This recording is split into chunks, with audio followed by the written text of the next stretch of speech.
आ रहा है। इसके साथ ही हम बनाएंगे बिहारी मटन बोटी। क़याम पाकिस्तान के बाद सबसे पहले मसाला जात जिन्होंने ख़वातीन की ज़िंदगी को आसान किया और एक ज़बरदस्त सा टेस्ट दिया। तो चले मैं इसमें ये ऐड करने जा रही हूँ। नसीम का हमने इसमें मसाला शामिल कर दिया। इसके साथ ही हम इसमें ऐड करने जा रहे हैं अदरक और लहसुन का पेस्ट। हम इसमें ऐड करेंगे दही।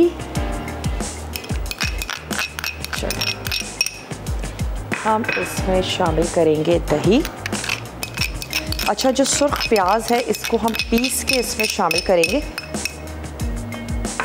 और इसमें साथ ही चला जाएगा पपीते का पेस्ट। पपीते का पेस्ट जब आप इसमें ऐड करें तो आप इसको थोड़ा सा टाइम ज़रूर दीजिएगा। मैं इसको थोड़ा सा झटपट करूँगी। साथ ही हम इसमें ऐड करने जा रहे हैं डालडा कुकिंग ऑयल, जिस पर 80 सालों से माओं का एतमाद है। तो हम इसमें थोड़ा सा ऐड करने जा रहे हैं। मैरिनेशन में अच्छा जाता है ऑयल, तो ये हमने इसमें ऐड कर दिया डालडा कुकिंग ऑयल। और डालडा का ऑलिव पोमेस ऑयल भी है, जिसको आप रेगुलर कुकिंग के लिए यूज़ कर सकते हैं। इसके अलावा डालडा का एक्स्ट्रा वर्जिन ऑलिव ऑयल भी है, जो कि फ़र्स्ट प्रेस है, यानी कि पोमेस ऑयल भी बहुत ज़्यादा प्योर है, लेकिन जो इनका एक्स्ट्रा वर्जिन ऑलिव ऑयल है वो बहुत ज़्यादा प्योर है। उसको आप रॉ यूज़ कर सकते हैं और उसको आप ड्रेसिंग्स में यूज़ करें, उसको आप चटनियों में यूज़ कर सकते हैं। तो बहुत ही ज़्यादा प्योर और फर्स्ट प्रेस ऑयल है वो। चले, यहाँ पे हमने थोड़ा सा as a base Dalda cooking oil हमने शामिल किया और तमाम चीज़ों को हमने कर लेना है अच्छा सा मिक्स। अब मैं इसमें मैरिनेशन के लिए थोड़ी सी देर के लिए आप रख दीजिए। वैसे अगर आप बीफ या मटन का इस्तेमाल कर रहे हैं, बहुत अच्छा है कि आप इसको ओवरनाइट रख दीजिए, तो उससे इसका फ्लेवर और भी बहुत ज़्यादा ज़बरदस्त हो जाएगा।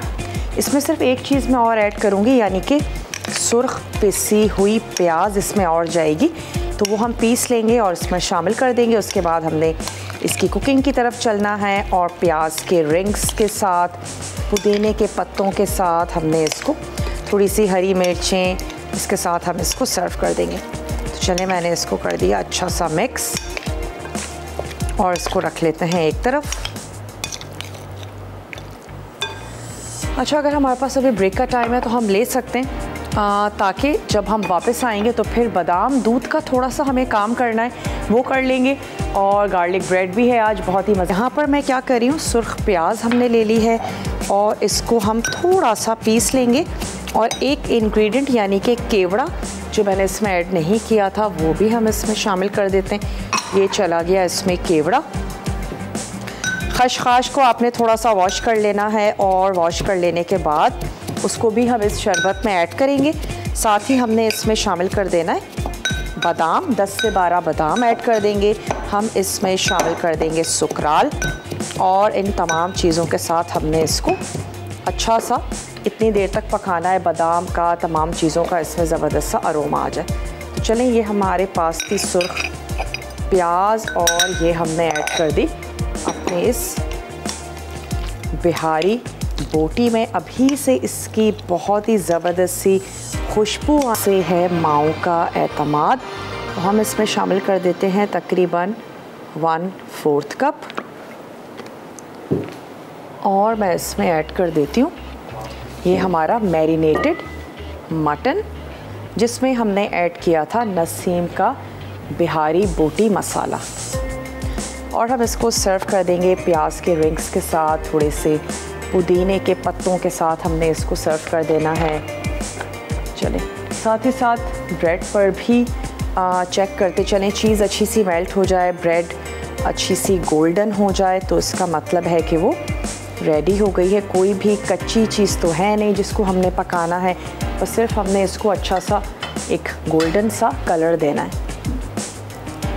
ऐसे खाने में भी बहुत अच्छी लगती है, चाय के साथ आप इसको सर्व करें। बच्चे बहुत ज़्यादा पसंद करते हैं।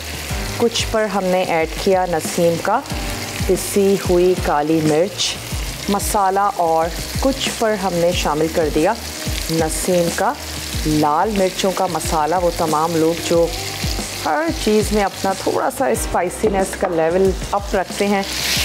चलें, इसको अब मैं क्या करती हूँ, थोड़ा सा ढक देती हूँ ताकि गोश्त का पानी और साथ ही